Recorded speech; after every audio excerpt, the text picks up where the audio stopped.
So in our last video, we left off here talking about aldosterone, how it works on the principal cell. And there, kind of the two big ideas were losing potassium and gaining salt and water. So that was how it worked on the principal cell. And aldosterone actually works on one other type of cell and has an important job there as well. So let me actually just make a little bit of space on our canvas, and I'll start talking about the second type of cell. Oops. That is the alpha intercalated cell. So I'm going to draw it in yellow here. And this is our alpha intercalated cell. And the main job of the alpha intercalated cell is to get rid of protons. Intercalated cell. And remember that protons are basically our way of representing acid. And if there's an alpha intercalated cell, you can probably guess that there's somewhere along the line there's also a beta intercalated cell. And the beta intercalated cell does, in many ways, the opposite of the alpha one. And the beta cell tries to hold on to acid. So here we're going to talk about how the blood, or body rather, gets rid of acid. And in the beta cells, in a future video, we'll talk about how it holds on to acid. So here's a blood vessel, as before. This is our peritubular capillary. And it's running alongside of our cell. And blood is going to be, in this case, a little too acidic. Actually, let me move this down just a touch so I can show you. There we go. So in this case, we're going to have, again, the basolateral surface. Lateral surface, and this is the apical surface, right? So we have our two surfaces, and just to get you visually oriented, I want to make sure I just draw another cell right here, just so you remember that this is basically where the urine is kind of collecting. Oh, made it too small. So urine is collecting on this side right here, and we obviously have blood on the other side. And in our case, let's imagine that this blood is getting a little too acidic, more acidic than we would like. So I'm going to draw little protons here, and there are too many of them, right? So it's a little too acidic, too many protons. And our goal, our blood would love to get rid of some of these, right? Would love to get rid of some of these protons so that the blood is less acidic. And so here comes into play the alpha intercalated cell.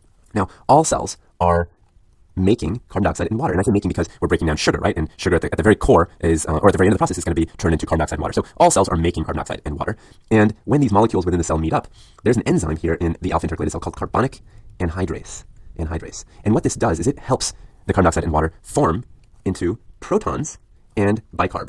So this is bicarbonate, HCO3 minus. And if you actually count it up, it all adds up. The carbon ends up over with the bicarb, and the oxygens all end up on the bicarb. And you're left with just one lonely little proton over here, and bicarb. So the bicarb, I would love if I could somehow get that bicarb over the blood. That would be fantastic, right? Because then you can neutralize one of those little protons. So there happens to be a little transporter in the basolateral surface. There's a little transporter, and it basically sends across this bicarb over here. So this bicarb ends up on this side. And in exchange for doing that, it takes on a chloride. Okay, no big deal. So it takes on a chloride, and now that chloride is sitting on the inside.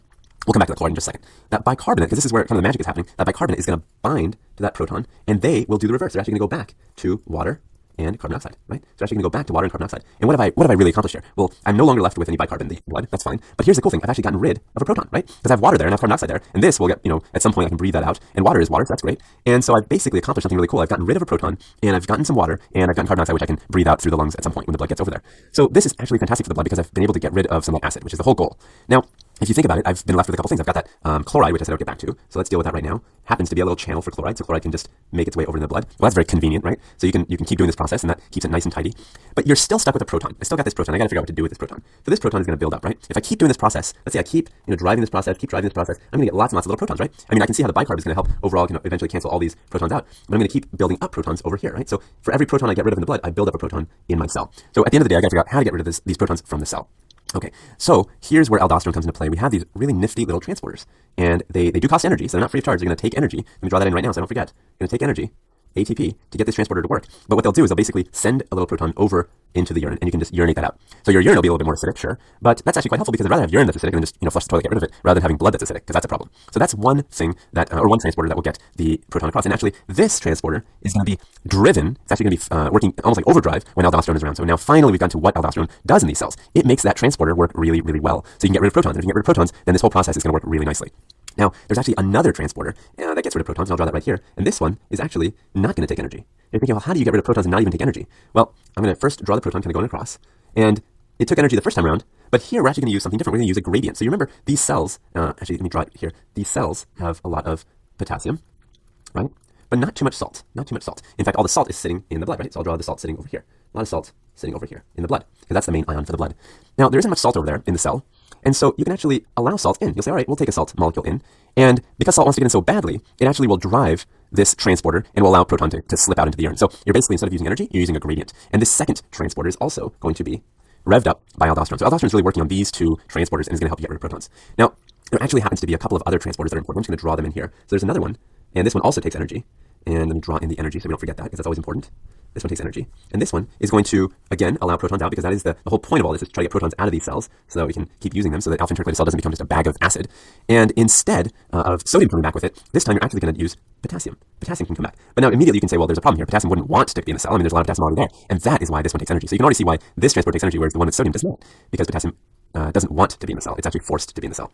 And actually, that brings up my last point, which is that you remember we talked about in the principal cells, and in fact in all cells we have these sodium-potassium pumps that are on this basolateral surface. Remember we talked about that? Well, in the alpha-intercalated cell, it's no different. It also has to maintain this sodium-potassium gradient, so it's going to drive potassium in. It's going to take 2 potassiums in, and it's going to force 3 sodiums out, right? So 3 sodiums are going to get forced outside. And that, again, takes energy. So this is also going to take energy. So these are the different transporters in the alpha-intercalated cell. But I want you to really try to focus on the key concept. And the concept here is that you're trying to get acid out of the blood, and you do that by bringing extra protons or making extra protons in the intercalated cell. And you saw how that happened. But the trick is, well, what do you do with them? Well, you have to dump them into the urine. And that's the whole concept. Getting acid into the urine is a process that is either going to take energy, like those ATP pumps, or it's going to take some cleverness through a gradient, like that sodium gradient. And 2 of these things, I'll point to again, this one and this one, are going to be driven by aldosterone. So that's where aldosterone comes into play in these cells.